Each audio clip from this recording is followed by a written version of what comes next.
stream is cleared for takeoff. Hello, everyone. Welcome to our monthly developer live stream. My name is Jayne. I'm the Senior Community Manager for Microsoft Flight Simulator. I'll be your host and moderator today. I'd like to welcome back, of course, 3 people you see on your screens right now. I'm sure you know them if you've been on our streams at all. On your left, we have Jorg Neumann, head of Microsoft Flight Simulator. Jorg, how are you doing today? A little sleepy, but great. I'm sure we'll find out why soon. In the middle, we have Sebastian Wloch, CEO and co-founder of Asobo Studios. Seb, how's it going? Hello, great. Happy Friday. And we also have on our right, Martial Bossard, executive producer of Asobo Studios. Welcome back, Martial. Thank you. And good morning for the American, but for once it's pretty sunny here. Most of the time it's during the very beginning of the night, but Right. Today we've got the chance to have some sunny weather around us. Yep, your lights won't turn off, right? I won't be able to do that, yeah. Glad to have the 3 of you on today. And everyone in chat, welcome. Glad you can make it live here. I'd be interested to hear where you're all tuning in from if you want to let us know in the chat. We'll be taking some live questions, of course, today. We do have a Q&A segment coming up on the stream, so we ask that you just hold those questions until those moments throughout today's presentation. Great to see you from Scotland and Arkansas, Los Angeles, Texas. Welcome in. Welcome in. Canada, there we go. All right, so to start off our presentation, I'll go ahead and hand it over to Jorg. Hi, everyone. So yeah, if you just want to go to the next slide, Jayne. So Sim Update 1 is out. We obviously spent quite a bit longer on it than we thought, but I think it was the right call. I actually talked to many of you, what should we prioritize, timing or stability? So we went for stability. I think that paid off. Thank you all for the really friendly comments that I received, at least. And next slide, I just want to acknowledge, I mean, Asobo did a huge amount of work, but I also want to acknowledge that there were a bunch of other companies working hard to make planes better. Gaia and Orbex made World better. I think Working Title did a number of things. So this is still very much a collaborative effort with lots of people from the community. And I would just like to say thank you for all those teams. They've been doing great. So board update, yeah. So with it, we launched Famous Fly 11 from Coronado. I think what I've seen so far, people like it, which is nice. And then next, oh yeah. Before we go here, I just want to say, so Sim Update 2 is already in the works. We're going to start flighting soon. Martial and I were just talking, then I'll be starting flighting. Yeah, but maybe around the 20th or the 21st, hopefully. It's very soon. Anyway, yes, should be hundreds of fixes already there, so it's going to be cool. And I mean, so I just wanted to also say thank you for everybody who participated in the flight. It was by far the most attended flighting we've ever done, and that helped a ton. So thank you for all that, and let's keep doing it as we make the sim better and better and better. Then World Update 19, the reason why I'm a little sleepy is because I was literally in airplanes for like almost 40 hours the last few days, flying to this place. Holy moly. Sao Paulo is like, I had no idea. So this is the airport that if you see it there, there's a city airport, and here's a little picture of me in front of it. So it's called Campo de March. And what was really cool about it was, you can see it here on the right, there was an Embraer plane. The Praetor was brought because we announced our strategic partnership. I gave a little presentation about, flight simulation and the history the Brazilians play in aviation, which was kind of interesting. Not all the Brazilians even knew this, so that was kind of cool. Then there were these lovely pilots, and it was a really cool event. I mean, I have to say, flight simulation in Brazil is really something else. People were super friendly, super passionate. It was really, really great to see it. I talked to a gentleman who has just not so fast, Jayne, who's putting up an event there in November. I'm seriously thinking about that we should show up more often there, because it's a really important part of the world for aviation, and I want us to be engaged. So it was wonderful. Thank you for those that I've met there, and let's just keep doing it. And then this Praetor. So this Praetor, this art is made by Asobo. It looks great. I mean, I can say the Embraer folks loved it.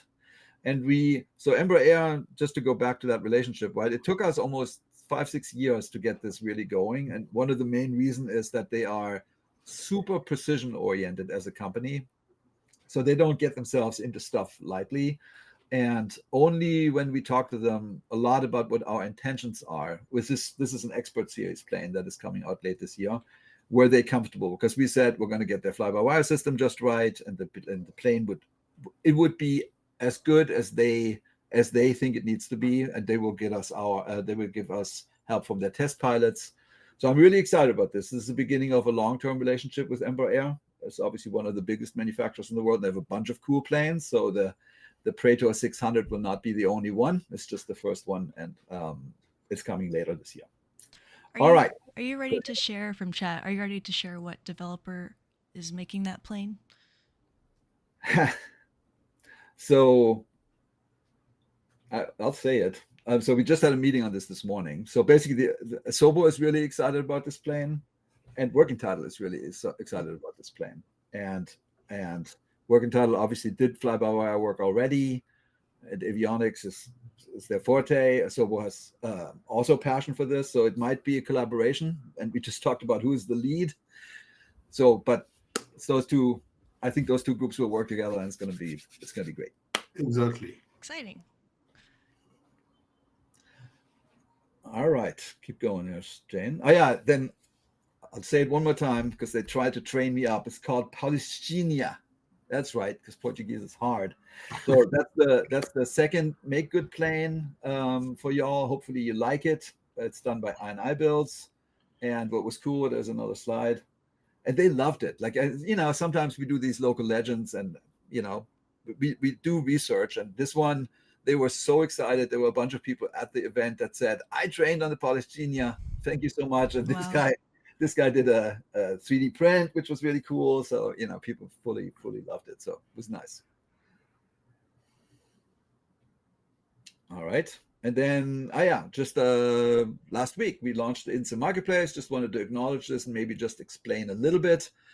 What you might have seen is, so we only started with Microsoft content the first couple of days and really wanted to test that everything is, we spent so much time testing this, but we wanted to put our own stuff there first, just in case. And now the third-party content is flowing in. This happens in batches. Like, so Mabel's team is doing this as fast as they can. And you can, even if you don't see the stuff that you're expecting, it'll come in the next day. So every day they are pushing more and more through, and the pipeline is working great.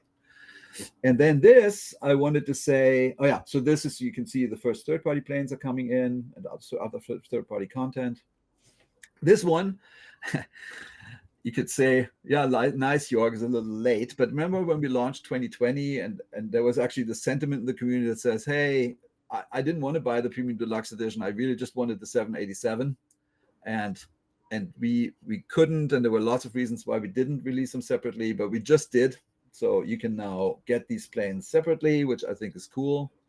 And then if you go to the next slide, in addition to that, we also made the Deluxe and Premium Deluxe Edition planes from Flight Sim 2024 available separately, because it's the same argument, right? If people don't want to buy the extra big edition or something, that's cool. But you can now go, just if you're interested, just get the individual planes. So hopefully that is in the spirit of what you guys said. It's at least what I heard, and the team pulled it off. Awesome. Thank you, Jorg. If y'all have questions about that, we'll answer what we can about the marketplace. And we are in our Q&A portion of the stream now, so feel free to ask questions in chat, and we'll try to get to them as we can.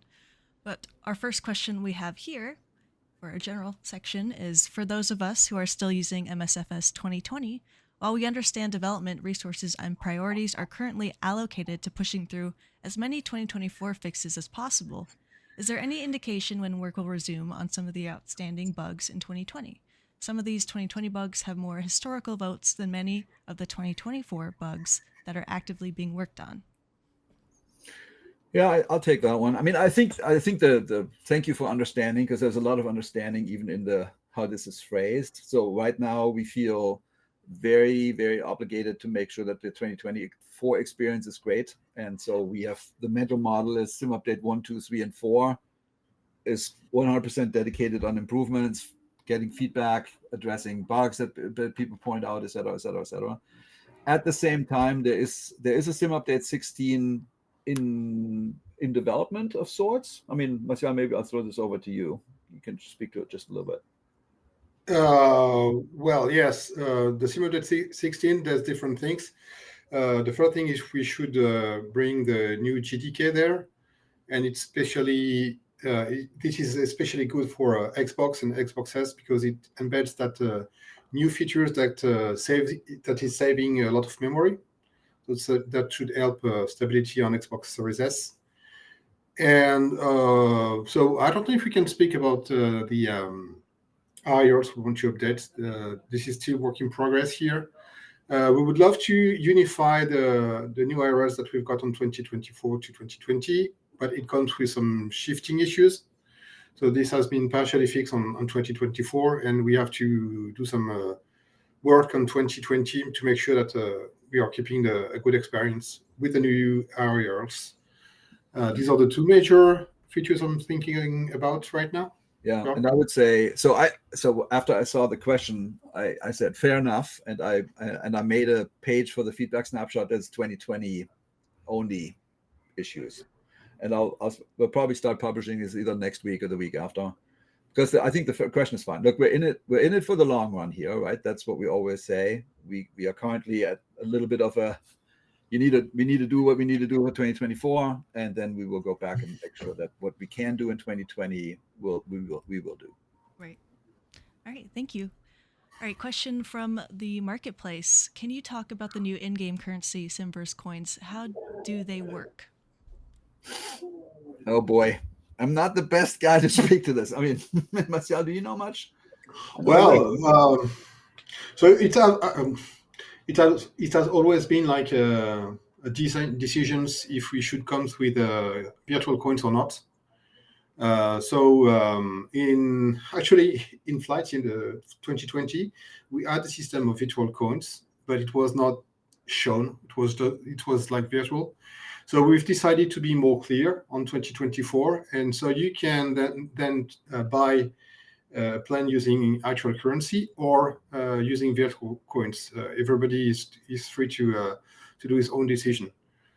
This is a way also to offer virtual coins to get some. I was not. I was not. So none of us are like the experts on the marketplace. Let's just either have Julie or Mabel come to the next. Or Valerie for once. Yeah, Valerie. Let's get the right people in here before we fumble through this thing. Absolutely, we can definitely do that. Okay, another great question. I think you may know this one though. Just like 2020, will 2024 marketplace updates come on Mondays and Thursdays? I believe the answer is yes. Okay. Thank you. Somebody else wanted to know about the Embraer. Is that going to be part of the 4 make good, or is that coming much later as much paid? later? I'm trying to get make goods what I said when we had this whole turbulence is what we call it now, but not good launch. Let's just call it that. We said the next 4 planes are going to be make good, and so I'm not announcing the next one just yet, even though it's almost done. And then we're working on the 4th one. I hope it's coming out in May. I really want this to be, the next 4 things as promised. Right. And I think the Praetor is going to take till November or something. Okay. Understood. I'm seeing some VRAM questions. We do have a section on that a little bit later, so we'll get to that soon. All right, next question. Hello. Do you plan to create the basic SDK video tutorials, dynamic liveries, missions, etc.? The SDK seems much less accessible, yet the new features are highly beneficial and have great potential for the community. It would greatly help small developers create community content, which is currently lacking. So yes, that's right. So we are currently doing a video for a small plane. And this will be shared soon, I think, thanks to Charles here. We are trying to go the full process of creating an asset to the setup of the physics itself. And I do think it's something that should be extended to some others area. To be honest, there's plenty of very good tutorials on YouTube and on the web right now. So maybe one of the action we could also take is to do like something like a list of the one we think are good to follow. But it's definitely a path we want to explore for the future. Yeah, there's Martial shared with me. There's one good one about airport creation. I was talking about Gaia about making an airport video. I know the team was thinking about doing an aircraft one. So yeah, I think they're coming. I think we're now getting really into our rhythm, back into our rhythm of normal business, and you'll see more and more of these videos coming out. Right. I know you said this earlier, Jorg, but can you let us know again when the Sim Update 2 beta is being released? Well, we don't know exactly. We were just talking to the producers, and I think it's in 2 weeks, I think. We want to make it available as fast as we can, right? The branch already exists, and I think like sometimes what happens is a sim update comes out and we see, did anything go wrong despite all the flighting, and then if something went wrong, we do a hot fix. In this case, there's no plan for doing a hot fix, which means we can easily roll into the next update, which is sim update 2, and then so the current plan is to be ready for the 20th. But as Jorg is saying, it is if everybody is going well and we are not detecting any last-minute issue. So far, it's going great. So hopefully that will be end of next week or earlier the week after. Right. Okay. Early. Well, you got me. I'm sorry. Thank you. All right. Next question here is: can you provide an update regarding efforts to streamline or modify the controller settings menu to make it more user-friendly, intuitive? I'm aware this is a community-wide concern, as discussed on the forums, etc. So yes, it is, and we have read all the forums, and we are trying to improve that section. So for Sim.1, we already did several bug fixes. I know that there was something like press acceleration persistency that was not working across sections. There was something like the apply tool functionality that was not working properly. And we also had some stability issues, so that has been fixed on Sim Update 2, on Sim Update 1, sorry.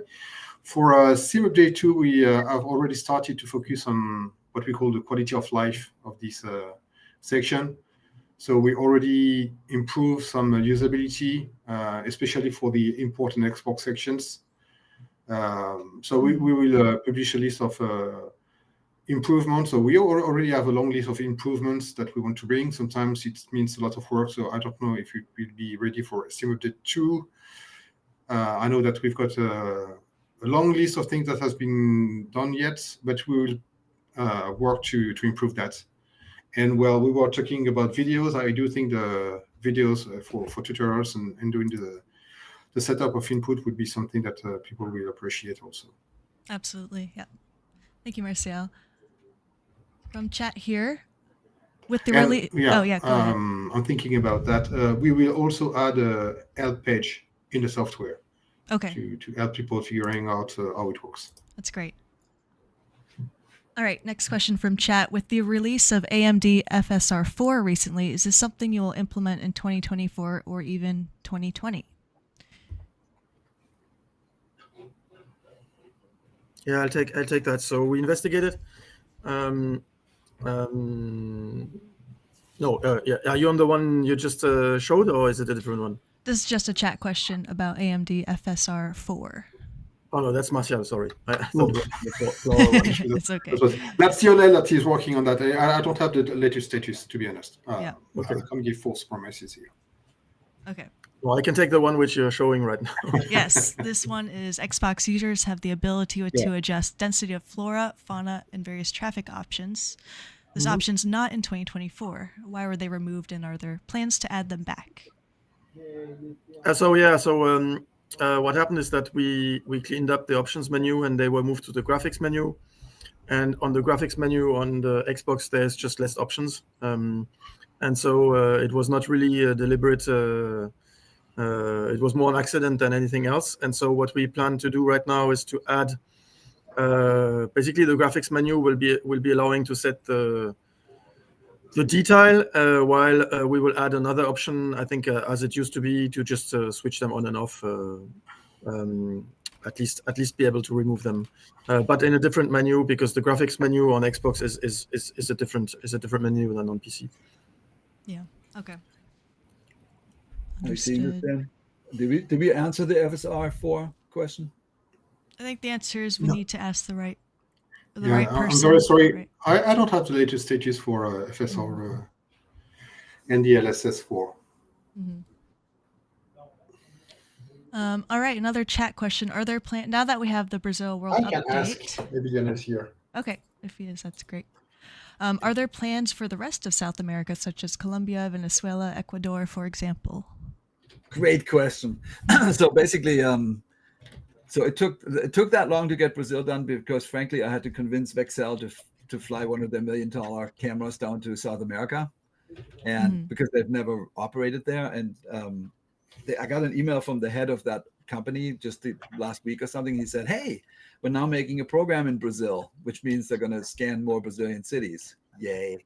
And then I, of course, said, "How about Uruguay and Paraguay and Argentina is right next door?" And they're like, "Okay, yeah, we can talk about it." So I think we have an in. The main thing is to get a plane with the camera and a pilot down to those locales and then have them there for a year or two. So I'm very hopeful that we're going to. I mean, my plan is to capture the planet, right? So, but we need these cameras, and I think we're going to get something. Yes. Yeah. But be patient. It's not going to be 2026, right? I predict it's going to be 2027, maybe even 2028. It just takes time. Yeah. Awesome. Thanks, Jorg. When can we expect downloadability for content? Ted? Oh, that's Martial. I don't know. Oh, is it? Yeah, it's more a schedule question. I know it's in the pipeline, but I don't know when. I'm sorry. I was trying to catch The question is when the on the marketplace the feature to be able to fully download a package, when that is coming. we are currently working on that. I don't think it will be ready for Sim Update 2, but that could go for Sim Update 3 then. I think it just slipped into 3 because it's complicated. Yes. I read about it. It's complicated and risky, and we don't want to degrade the experience. Okay. Thank you. All right, we're moving on to some aircraft questions. So if anyone has any specific aircraft questions, let me know. This is one that I saw as the stream was starting from chat, so I'll bring this back up. Someone asked, can we get clarification if the first-party devs are allowed to communicate their updates in Discord? Yeah, it's not. It's sort of a double-edged sword, I would say. Like, obviously, we don't, like Asobo doesn't with their planes, and to some degree, it can create a disconnect. Like, for example, Gabriel from Miltech the other day, I think he was going on about that they had added weapons to the A10. It's like, oh, we did it. It's like, okay, sure. And then he sent us a package, but it actually takes a while to get this package tested, make sure that nothing else broke. And I think there were some things that were not quite right. And then for us to publish it at a certain moment in time takes more time. So I think it's not great because it creates sort of a user expectation that something is ready to go, and then it takes like 3-4 weeks later and nobody understands why. So I'm mostly not for it, honestly, for that reason. Yeah. Like, I love open communication, but sometimes nothing's worse than setting expectations or something or promising something and then you don't keep it. That sucks. And I don't want that to happen if avoidable. Sure. Thanks, Jorg. All right. Will past local legend or famous flyer aircraft be revisited for updates? An example for us is the AN225 or the GNS 530 is used but cannot load airways. For sure. Yeah. The answer is yes. That's the plan. It's in Flights in 2020. You might remember we did the AAUs, avionics and aircraft update, the aircraft and avionics or whatever. I think there's going to be something similar. Like some are easy changes, and they will just come out. You will wake up one morning and you have a new version, just like it should be. Some of them are actually much more intense operations, and we're gonna probably talk about these more holistically. Maybe have working title come in or something like this to talk about it. But yeah, that's the general plan is yes. Improvement is what we want to do for all these. Yeah. Okay. All right, another chat question. So Jayne, oh, yes.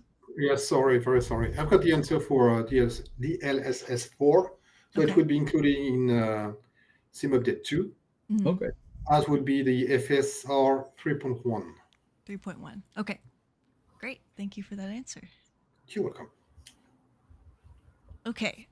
Chat question. Is there any chance, all right, let me know if you need to repeat this. It's a little confusing. Is there any chance that we'll get the FS24 models of planes that are in 2020 into 2020? I've done a direct comparison and it shows clearly how much better the model of the B787 is in 24, and it's so much more accurate. In the content manager, you should see both. If it's out, like, so for example, which plane was that just now? They were talking about the B787 in 2024. So that should be visible in content manager. If not, that would be something I'll need to talk to Abel and Brian about. Like I saw something about the C-17. I was like, no, we don't have that in 2020. But yeah, if it's a 2020 plane, there's no reason you shouldn't be able to see it. It's I think it's disabled by default if there's a 2024 native version. Yeah. Okay. Thank you. Oh wait, I think he means the other way. Getting the Yes, I think it was the other way. No, that won't work because it's like I mean, there's a reason why we did 2024, right? There's a bunch of new tech, like the modular aircraft's totally different, so you can't just take a 2024 plane and dump it into 2020. It won't work. Okay. I see now. Okay. Next question. Can you talk a bit about the AI pilot assistant that was present in 2020 but absent from 2024? The reasons for that and whether it will see an eventual comeback in 2024? So yes, we want to bring it back to 2024. The reason it has been cut so far is that with the new flying systems and all the different planes, it was not working consistently. But we want to do the effort of bring it back. But I can't give any tier on that. Yeah. Ooh, a Praetor. Will the Praetor be for both 2020 and 2024? I just saw that. Mm-hmm. It's a good question. Let me talk to the team. I mean, honestly, we literally just talked about it this morning, like who does what kind of thing. It just needs a conversation. So once it's decided, we'll announce it, right? Can I answer that? Because I think somebody wanted a specific answer to the Antonov, and so right now I read that. I also saw the question, obviously in the slide deck. I think that there currently isn't a plan, but there could easily be a plan. So I need to talk to the I&I guys about this, what it would take to change the avionics. Right. But I love that plane. It's an important plane. We did that for many reasons, and yes, I hear you. Okay. I wanted to. All right, a helicopter question here. This person, they turned down the sensitivity for what they believe is the helicopter collective all the way in 2024, but they felt it was too powerful. Even slight taps on the controller could cause the helicopter to drop out of the sky. Is there a way to adjust sensitivity further? Is there a different setting to make these controls less extreme? Yeah, so there's several different things here because we're talking about a button control, which is the collective, and we're talking about analog axis, which is, for example, the tail rotor, left, right. So there's two different answers here. So for the tail rotor, if the person has turned the sensitivity all down, the issue is that the sensitivity in the menu where you can adjust the curves only changes the curve. The maximum is still the same value. So if you reduce the sensitivity, if you do small inputs, you will rotate less. But if you do larger inputs, you will rotate the same pretty much. The maximum remains the same. So in that menu, there's another option. There's another parameter, which is, I think it's called dead zone, upper dead zone, or extreme dead zone, or I don't know the English name. But there's two dead zones. There's one which defines the minimum, where what's the in the input when you do small inputs, what's the dead zone here, and the other one is the maximum. What is the maximum? And the maximum dead zone allows you to reduce the global authority of that input. So if you reduce that by half, your your sensitivity will be half as much, but from really the beginning of the input to all the way to the maximum input. So the sensitivity option really changed the curve, which I don't always recommend. I recommend only touching the curve if you don't if you need the maximum authority. Otherwise, I recommend touching the maximum dead zone, the second dead zone parameter. You can also enable the tail rotor assistance, which helps a lot stabilizing that. And for the button, there is no for the collective, which is a button press. It's really a one-shot press plus minus, and the step may be a little bit large. There is no option right now to control the sensitivity of that. I think we discussed this with Martial. We'll add that to the backlog. Make sure we get that in at some point. In the meanwhile, there is an assistance for the collective, and the goal that assistance pretty much can do. I think it's up to 20% more or less collective to stabilize the altitude of the helicopter. So if you want to do hovering or just I recommend leaving this assistance, collective assistance, on the controller. Makes it much easier. And that's the two things. Tweak the maximum dead zone and enable the collective and if possible also the tail rotor assistance. Great. Thank you so much, Seb. Hopefully that's helpful for users trying to use the collective there. A few more aircraft questions before we move on to world and scenery. Someone was asking about why there are many aircraft that have the not crater approved tag when they were included. Can you describe that tag and kind of how long it usually takes for it to be approved by the creator? It's up to them. So basically, we didn't want to just put out things without any statement from the developer. So there's a tool called Roma where they can go. I think it's internal Roma, something else externally, MCP or something. I don't know. But they can do it. Like and I think Mabel and team are on it the moment people do this. Mm-hmm. Okay, great. And one more question here. Are there any plans to add Pelican, Darkstar, and Ornithopter to 2024? Saw that too. So basically, that's a complicated question. So I think the Darkstar is a no. We got an extension from Paramount to keep Top Gun, I think, in flights in 2020 until 2026. I think that's right. And the Darkstar is there, so we can't just do this. The Pelican is Microsoft, so we can do whatever we want. And I actually talked to the Halo team not too long ago about it and something else.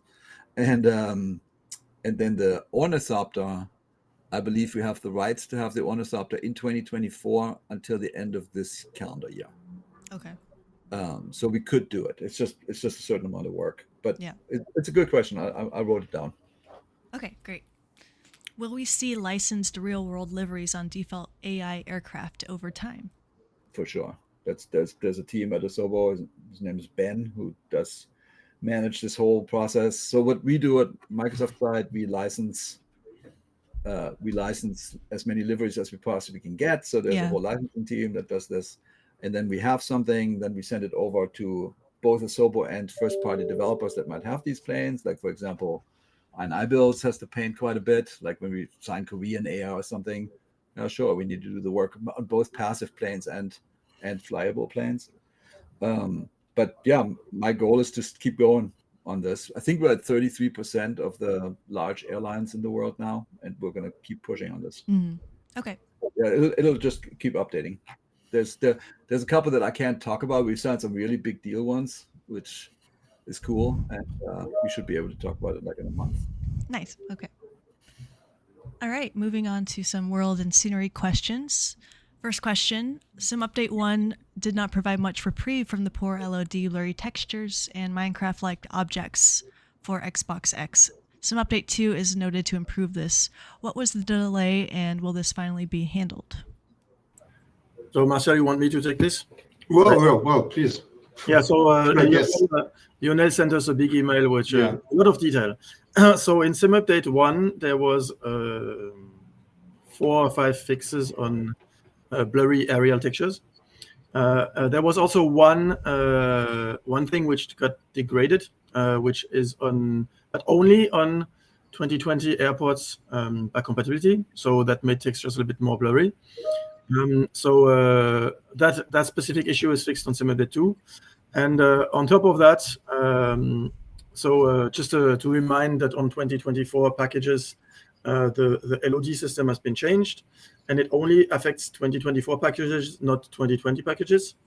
One thing we changed on SimUpdate 2 is there was one issue on the rolling cache, where in certain occasions data that was in the cache was not found and downloaded again. So that's fixed. So now the rolling cache is more efficient, which means that people which have so that's similar to people which have a lower bandwidth will have a more efficient rolling cache and therefore better download of assets and therefore less LOD issues. We also have we also have continued to optimize LODs for our airports. There's an important thing, which is the option which is called dynamic detail, where you can set a target frame rate from launch and SimUpdate 1. It would adjust the object LOD in order to try improve or reduce the frame rate to fit the target, and that's also happening on console. So we did a lot more. I mean, now we have more data, we have more experience on what's going on, and we improved this on SimUpdate 2, and now it's actually much better at finding the best possible LOD because LODs for objects impact FPS differently.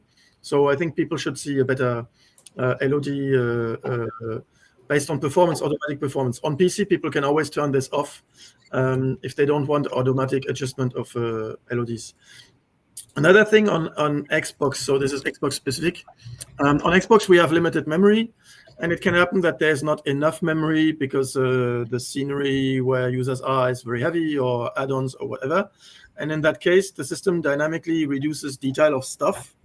And we found that the reduction of LODs of objects was really a very low impact in terms of memory, specifically with the recent optimizations. So from SimUpdate 1, we deactivated the impact on object LODs. It only now, when the memory goes low, it only now impacts terrain. And also, and all the streaming LOD optimization parameters have been improved on SimUpdate 2. We also fixed an issue where, in some cases, traffic planes were removed too soon, and that's it. Yeah. So and we are obviously very thankful about the feedback we got on SimUpdate 1 on the flighting. We are continuing to listen, and anything we see. And one last word on SimUpdate 2. We're also adding, for those people who have the dev mode, and enable the FPS bar.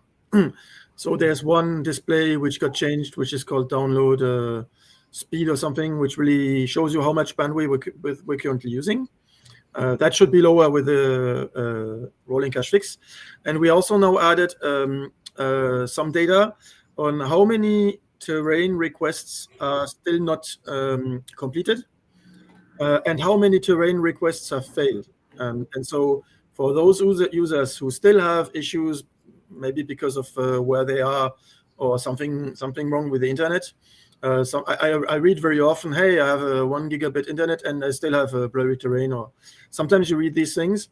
That information may be useful to see if maybe there's data which never, requests which never finish, and somehow for whatever reason the data is not accessible, or maybe we're getting a lot more errors, like which is basically we're asking for terrain, and for whatever reason the answer is no error, no terrain available. That is going to give us more information to debug the last cases where people still have issues. That's the update on LOT. Okay. Thank you so much. And related to that, someone was asking, is there a way to make sea traffic remain rendered at a longer distance?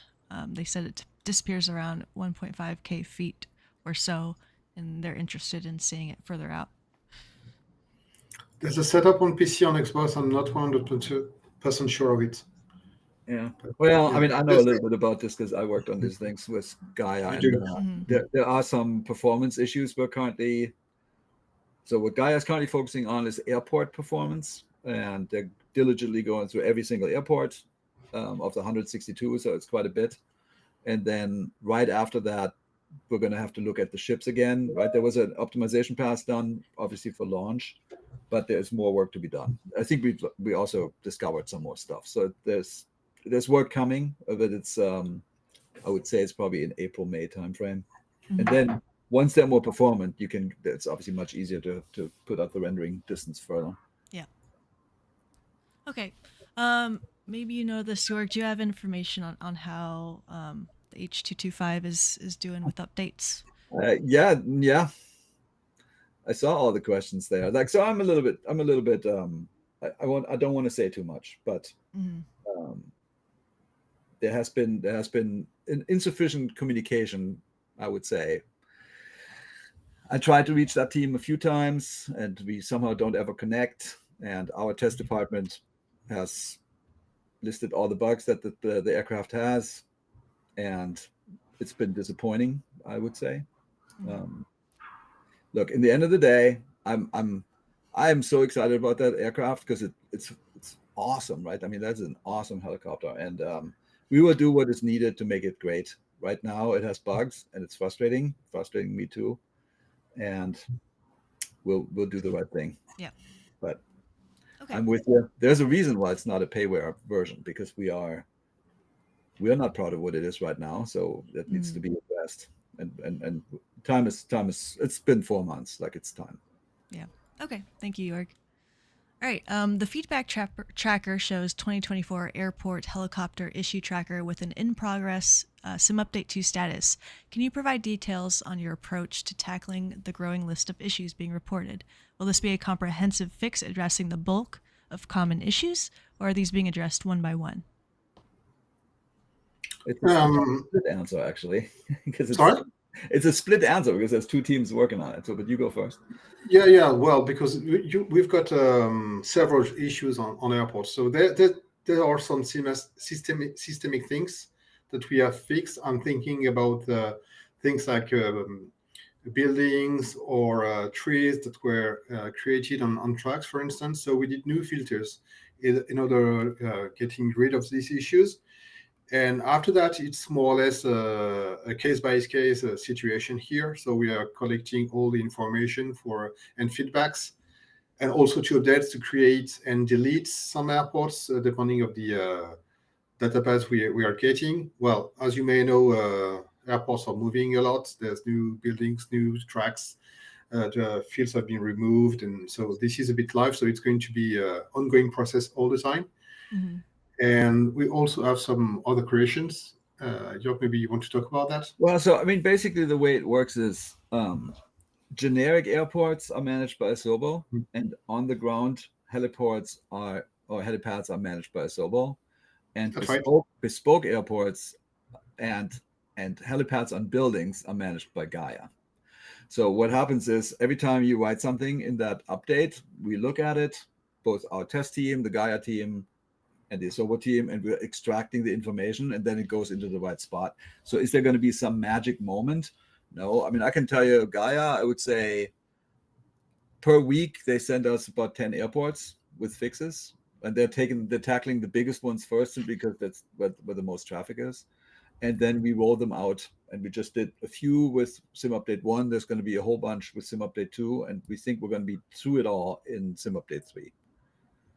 That is many things, like it's optimization work, simply because those things are, I mean, they look much better, but they're also, if you do it not quite the right way, then you can easily go put yourself in a bad memory situation. There's quite a bit of work.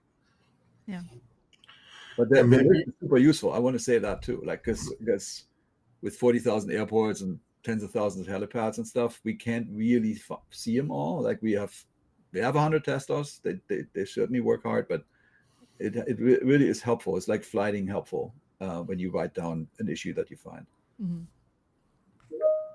right. I know we talked a bit about rolling cache last stream, so there's a few follow-up questions here. How is the rolling cache behaving after you set your size? After your set size is full? I'll start with that question. The oldest data is removed and new data is stored in the cache. Okay. And is it necessary to delete the rolling cache file after sim updates to get the new updated data? So I think it is recommended sometimes when people do the update. So the thing is, in theory, every data we put into the into the rolling cache has a version number, and when data is updated after a sim update, the version number will change, and that data will not be used in the rolling cache. So in theory, people should not have to delete it. However, I think we've had issues where people have reported issues when they don't delete it, and so everybody recommends to delete it. There's probably things we need to find issues or bugs, or maybe it's not happening anymore. Maybe it was we don't really know, but in theory it shouldn't even be necessary because data has a version number. But yeah, so I think I will not say, hey, don't delete the rolling cache, where I think it's said in the update process, or it's in the recommendation, at least when you troubleshooting, when you have an issue. Yeah, in theory, it should not be necessary. Okay. Yeah, just one more little thing. I've read in the comments that I think we did a mistake by cloud saving the setup for rolling cache, because if you own multiple PCs, then it will be shared, which we shouldn't do. So I've sent it's one of the topics I'm reading that directly sent to the team, and I think we should fix that also. Okay. Thanks, Martial. All right. I see this question. Are there plans to revert to pre-SU1 lighting exposure settings? It was one clear improvement from 2020 to 2024, and lots of people complained during the beta, but was not changed in the final release.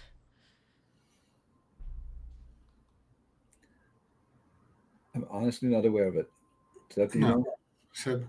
We need I've never heard about this. No, we need to go. I haven't been in the forums in a few days. So is this recent? This was during the beta period for Sim Update 1 about the lighting and exposure settings. Okay. Well, sorry that we don't know more about this, but we need to get ourselves knowledgeable. Sure thing. All right, next question. Might we see multiplayer liveries make a return in Sim Update 2? What an awesome feature in 2020 that we would love to see come back in the new Sim. I don't have the status of that too. I'm sorry. All right. I'm just going to mark it for follow-up as well. Yes, please. Okay. Next question. Will the World Hub Scenery Gateway, when it's released, give users more capability than that of the alpha? And if so, what kinds of changes might we see? Well, so we just talked about, maybe Martial said that earlier, right? So the first order of business is we need to unify the aerials used between 2020 and 2024, because they're currently separate. And the World Hub, if you're an airport maker, right, you need to have one truth of the textures on the ground, right? Because you're going to have to make some adjustments. So that is currently in process with the Bing team. It's been taking a little bit longer than we all hoped. But let's just say that takes a month, and then we're gonna start thinking about bringing the World Hub back. World Hub is currently under some sort of privacy thing to make sure that we adhere to, European law and all that stuff, because there's chat in it. So I honestly think it's going to take us till maybe even the second half of the year to get this really all sorted, because we can't have a website that's not compliant with rules. It's just not a thing. And then as far as features, as you know, you can put down individual trees in 2024, et cetera. And then we need to think about, like, how do we split that up, right? Because when somebody submits, what are they submitting? So long term, the World Hub is an important thing, but it's going to take us a little bit to take these steps. There's other steps that I didn't even talk about, but just give us a little bit of time. Yeah. All right. Next question. I've been having trouble finding animals in 2024, especially beyond buffalo, even after searching for hours. Are animals currently live in the sim? If so, could you offer any tips on how to go about finding them? Would it be possible to have an option to turn off or reduce the density of bushes, as they tend to pop in while flying around? making it more difficult to spot animals? So tips. I imagine the person used the density maps and you can see on the world. So every animal has a density map, which is season dependent. So it's important to look from time to time again. It can change over a few months. So I have not tested all animals. I've tested quite a few. And if you're outside the density map, then there's none. You have no chance of finding one. But inside the density map, yeah, it can sometimes be harder. But I've always ended up finding them. So I'm not sure about buffaloes. But Martial, I don't know how have we tested every animal species, and also every day because it's state dependent. So maybe the density is 0. Right? We did. So we did the test. Yeah. So as Sebastian was saying, depending of the period of the year, you might have some difficulty to find some. There's also some animals with a very, very low density, like you've got in real life. So these are actual data. That's the design. I was expecting you to react, Jorg, because we had that kind of conversation during the. Oh, we did. I mean, Yes. one of the things, like I mean, I'm probably the guy who pushed for animals the most. Let's just say what it is, right? But for me, animals are. If you see a rare animal everywhere, it's no longer rare. So the whole point of rare animals, like just to say a snow leopard or something. If you have snow leopards everywhere, it's no longer a snow leopard, right? So they're supposed to be scarce, and we're using a density map. But we will look into this some more. Black bears crossing. Well, yeah, I know. I landed somewhere there was a bunch of giraffes on the runway. Good times. But yeah, anyways, we have to tweak the system. Yeah, understood. All right, going back to the World Hub, the Caesar said the spirit of the question was more about the requests and feedback that was given during the time it was live. Is the team acting on that feedback and will be giving more features? Is that the plan? Yeah, that's the plan. I mean, the World Hub to me is one of the key ways. You know, there's a lot of people that say, well, we're all beta testers, you know, blah, blah, blah, blah, blah. We have the largest game there is, with the most content there is, and we just can't test everything. And so therefore, the World Hub is one way where you can directly, positively impact the reality of the sim world, which is why it's such an important thing. And we're going to invest in the tool. Yes. Yeah. Awesome. Thank you. All right. Next question here. There seems to. Go. About animals being on tracks. I can testify. This is an actual thing, and it can happen. I had a deer looking at me, not moving on the track I was landing on. So this is a sim. So it can happen. I had a dog once. Huh. That's interesting. All right. Next question. There seems to still be mixed information on updated and increased number of photogrammetry areas, 10 cities, and countrysides. There's no difference noted in many areas in the sim when compared to the global event slideshow. Example, Chicago and west of Cord is still generic. Can you please elaborate on this status? Yeah. So I actually just watched that section of our presentation again, right? So basically, there was a bunch of stuff I talked about. There were new aerials that we showed, and yes, we have integrated all aerials that were available at Bing at the time. But just to say this one more time, this is a rolling process. So the contract we have with Maxar is basically, the way I understand it, it's a 3-year rotation where they update different sections of the world. And it's not every section. Like, for example, I was just talking to them about Greenland coastline and Antarctica coastline, because they really aren't great right now. So they don't get updated in that automatic system that they have. But the Bing team does all that work to figure out what needs to be updated to keep the aerials fresh. So anyways, that's aerials. And on the DEM, we've used all the DEM we have. We have some DEM that is bathymetry based that we haven't published yet, because honestly, it's a different type of thing. But we also keep updating the DEM. Then the new countryside, what I said was that Microsoft had bought 1 million square kilometers of this content. And the example that was shown, I think, was the Grand Canyon. And it's basically blocks of 10,000 square kilometers, you know, so that's a lot, but also not a lot. Like, for example, the Grand Canyon is 2, right? And it's not the entire Grand Canyon, it's just the sort of the main cool area of the Grand Canyon. So we bought 100 of these 10,000 square kilometer plots of land, basically. That's 1 million square kilometers total. We produced quite a bit of this for launch, and we keep producing them. It just takes some time. Sometimes there's bugs. So, for example, I bought this area about Roswell for a certain reason, and the tin was actually in some ways worse than the DEM-based height field. So we don't even use it. So I think what you see is, you know, French Alps, Glacier, Grand Canyon, Monument Valley, Rainier, blah, blah, blah, blah, blah. We released a bunch of them, but we have also a bunch left that are not yet published. And I'm playing with this idea of calling something Countryside Update. It's kind of a thing. Like, for example, we have a bunch of the Scottish Isles, which have all these cool cliffs and stuff. All that we have. We probably release those in a batch.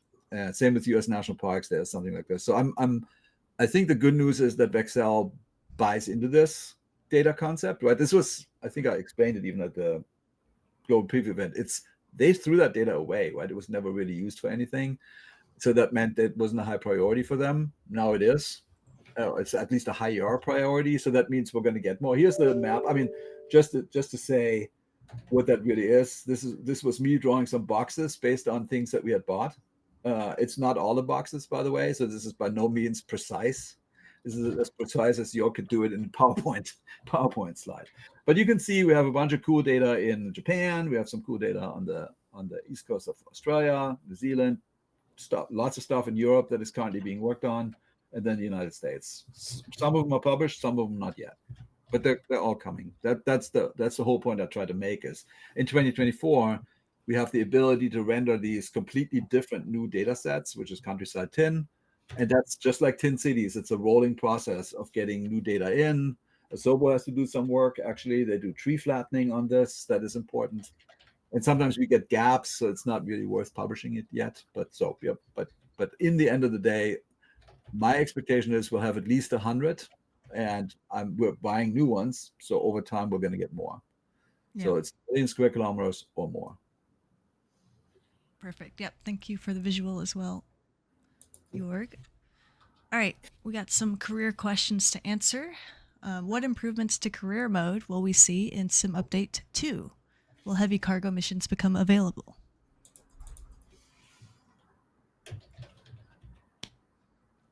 I think maybe for you, Martial. Yeah. Sorry, I was talking to the team about something, some input I've read. Okay. So the career mode. We've got a long list of updates. So I'm going to read them because I can't know them by heart. So we know I've listed some bug fixes and improvements on mission flows and scoring, including search and rescue hoist and skydive path, improvements related to the aviator platforms, addition of night missions, aircraft specializations and difficulties missions will be filtered starting with Sim Update 2. We've got some improvements on aircraft maintenance for getting better information and readability. We've got some electrical and hybrid aircraft support. And we've got some fixes on the trainings and on the scoring. In addition to that, we're also working on the balance of the economy. But this is coming from services, so it can be. It's not per se updated to Sim Update 2, and we're always collecting some feedback from the community in order to do some adjustments server side for the carrier system itself. For the heavy cargo missions, I know that just after landing, you took some time to talk about that with the team this very morning. And so far, we still have some issue preventing us to open the missions, but hopefully that will be fixed soon. I don't know, Jorg, if you want to talk about that. Sorry. I was also following up with some questions that I saw in the chat. There's one more time. Oh, bad, Jorg.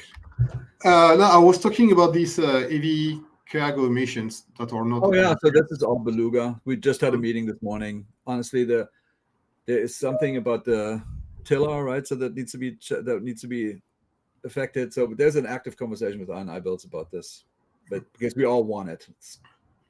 So once the aircraft is fixed, we will then be in position to open the missions. Okay, yeah, that makes sense. Next question is many questions in one, but I know you have some answers, so we'll kind of go through one at a time. So this person is hoping to get an explanation on how crewed aircraft and maintenance are supposed to work. They're wondering what causes a crewed plane to not fly.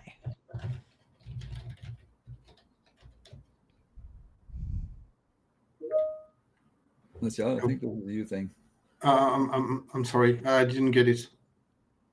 Auxiliary batteries, why is it vital? Okay, yes. So I know that we have declared some parts vital, some are not. It's a bit arbitrary. That said, I've seen the question for auxiliary battery. You shouldn't fly if you don't have spare regarding some part of planes. So it's a matter of design. So we know that for this starter thing, it's a mistake. So it's going to be turned mandatory. Turning the auxiliary, sorry for that, battery not being mandatory or vital, I don't know. It's something we have to talk with the plane design. Right. But it's per planes, and it's an edition thing. Yeah. So for the rest of these questions, do only vital items need to be repaired? Looks like we lost Seb, maybe. It looks like we lost him. Yeah, do you see my video feed still or not? No, we don't. Okay, I will rejoin. Yeah, thank you. I will rejoin. Yeah. Okay.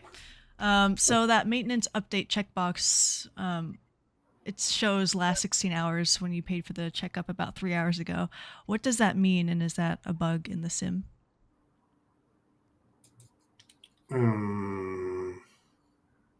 I'm not getting him. Sorry. Let's see if we can get Seb back here. Yeah. There we go. All right. We're back. All right, Martial, was there anything else from this question you wanted to go over? Yeah. Well, the last.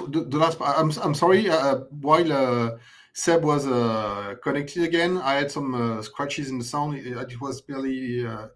It was very hard to understand what you said. So were we talking about the last question? Yes. Yeah. Okay. So the last checkup value is not displayed. It's not displaying an accurate time after checkup. So this is a non-issue, and this should be fixed in sim update 2. I think it is. Mm-hmm. Yes. That's great. And one more question from chat, and maybe this is part of the improvements we'll see, but will we eventually see helicopters for firefighting?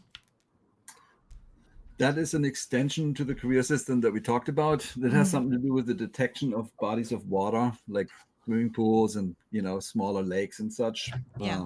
So I know for a fact the team wants to do it. It's just a question of when. Right now, we're all in bug fixing mode. After that, I know what the ideas are, what the next career extension is, and this is among them. So right. I would assume that we'll do it one day. Huh? Awesome. All right. We have a couple follow-up answers from the last dev stream regarding wake turbulence and VRAM. Seb, let's talk about wake turbulence first. I know we have a video. I'll pop up on screen here. Yeah, so I think there was a question about people having difficulties experiencing wake turbulence. Mm-hmm. So on Sim Update 2, there will be an option to visualize wake turbulence. And also we did a lot more testing, and wake turbulence is working fine on yourself, on real-time, traffic, but it was not working on multiplayer. And so we fixed that in Sim Update 2 as well. And I have a quick video which shows both, like the visualization and the wake turbulence in action on multiplayer. if you can run the video. So there is someone flying in the front with a I think it's the H125 helicopter. I don't see the video. Are you streaming? Yeah, it's playing for Okay, chat. so you should be seeing the video. It's the same color than the CFD, so we're going to make it a different option, so you can turn on the CFD or the wake turbulence or both. And you can see, I think there should be a Cessna flying, trying to take off behind the rotor wash of a helicopter, and it's depending on where you are in the rotor wash, it's gonna rotate you one way, the other way, or whatever. So the helicopter mostly leaves a sort of a donut and when it's flying steady, and when it moves forward, that donut really transforms and more into two vortices, a little bit like a plane. So this is now working on multiplayer as well. There is, I think, so currently we have an option to enable it and the visualization. If people think it's a good idea, we can also add an option to just disable the effect altogether. But I don't know if we want that. So that's something we could be adding. We don't have that yet, but we have the option to enable the visualization. Great. Yeah, so normally, that's one question I see. Is wake turbulence optional in multiplayer? No. Right now it's always on, but you can disable the visualization. I think we added the visualization because the wake turbulence is even though it persists, it quite quickly weakens, and also it's really very local. It will spread out a little bit, but not that much. And it moves with the wind. So if you're really flying normally in a taking off on a runway, if there's just a little bit of wind, usually the wake turbulence goes away. The danger can be on sometimes there's airports with double runways, and you will get the wake turbulence from the other runway, probably more often than the one from your own runway.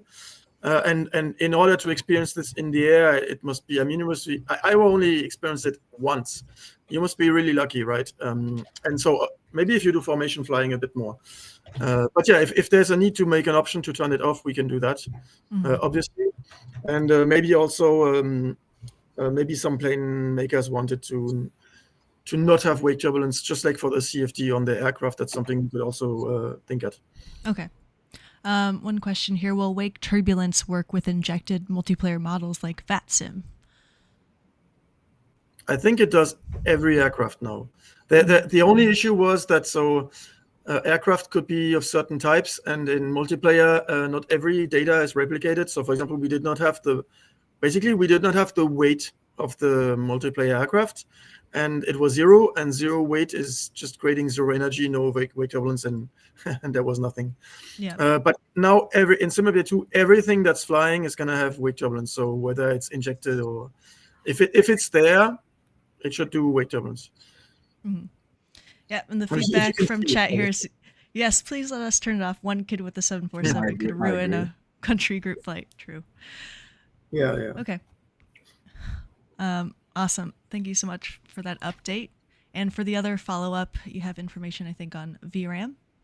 Yeah, so we're continuing our effort on VRAM, and so I have good news on this. On Simulator 2, the team found an optimization of 800 megs of VRAM, which only affects users who have enabled ray tracing, but still it's a good find of 800 megs improvement. Yeah, that's exciting. All right. We have a surprise guest here on stream with us today, actually. We'd like to finally welcome Nick Dackard. For a while. Yes, thank you for waiting, Nick. Nick Dackard, founder of Heatblur Simulations. Welcome, Nick. Thank you so much. Thank you for having me. It's an honor to be here. Thanks to all of you for having us. And yeah, excited to talk about what we're going to be doing. Yeah, so Jorg, why is Nick on stream with us today? Because he has an awesome plane that's coming with pictures. Come on now. Yeah, Nick, go ahead and take it away. Tell us about what's going on here and what let's just say chat can look forward to. Heatblur is awesome. I've been marveling at their work for a long time. And when Nick when Nick pinged me and said, "Hey, I'm bringing it over to flights in 2020, 2024," I'm like, "Yes, come on the stream, man." Awesome. Thank you so much. Yeah, I mean, we've been on a crazy 3.5 year journey of creating the aircraft you can see on the screen there, the F4 Phantom. And we've been living and breathing this particular aircraft for maybe far too long. The feeling slowly. We're just super excited about it, and it's been such a fantastic journey. And we're reaching the final culmination, which is to bring it over into the incredible Microsoft Flight Simulator world. So super excited about that. And we're having a blast developing it at the moment, dancing around the clouds and, flying over the Greek Isles and all the incredible things one can do in Microsoft Flight Simulator. And it's very inspiring for us, and we're having a fantastic time. So thank you for all the hard work from the Asobo and Microsoft teams, of course. And ultimately, at the core of it is as close as we can get to a one-to-one recreation of the Phantom. That was our goal from the get-go, as well as creating some technologies that we can reuse in future aircraft. Spent 25 hours with the airplane in real life, and then wrote 500,000 lines of code, and here we are today. Slightly grayer in the hair, higher blood pressure, but it's going to be a great time to bring it to everybody in Microsoft Flight Simulator. Thank you so much. Do you have a timeline, Nick? What's happening? We're getting very close. Finishing touches underway. Wing flex, wing vapor, pilot animation, kind of finishing layers. Things shaking in the cockpit. Physics systems going a little haywire still. Very close. Within the next couple of months, we'll be launching our Phantom. So stay tuned. Super excited. Just the finishing touches now, and we always sweat everything as much as we can. We're always very nervous, so we want to make sure to have a good launch and have everybody enjoy it on day one. Awesome. Yeah, somebody's asking, is this a first-party product? No, it's an awesome third-party product. I'm trying to convince Nick to work with us one day on the first-party product, but it hasn't happened yet.